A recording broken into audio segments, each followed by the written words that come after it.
একাপ চাহৰ সৈতে ৰাতিপুৱা মই পিংকিয়ে আকৌ আপোনালোকৰ মাজত আছোঁ। ৰাতিপুৱা চাহকাপ মুখৰ আগত লৈ ভাবি আছোঁ। চাহৰ লগত লৈছোঁ ব্ৰেড, আৰু ব্ৰেডখন অলপ গৰম কৰি লৈছোঁ। বাটাৰত আছিলে কাৰণে গৰু ঘিউ দিয়ে গৰম কৰি ল'লোঁ। ৰাতিপুৱা মই কিন্তু গাখীৰ চাহে খাওঁ দেই, আৰু কল লৈ লৈছিলোঁ। তাৰপাছত আৰু কিতাপখন উলিয়াই ভাবি আছোঁ কোনটো পঢ়োঁ, কোনফালৰ পৰা ষ্টাৰ্ট কৰোঁ ভাবিয়ে পোৱা নাই।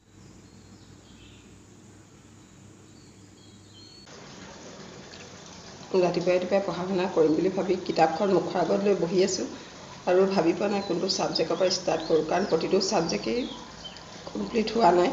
যিহেতু মেথছ কৰিলে ৰিজনিং কৰিবলৈ থাকে, ৰিজনিং কৰিলে জিকে কৰিবলৈ থাকে, কিবা এটা নহয় কিবা এটা থাকিয়ে যায় সদায়।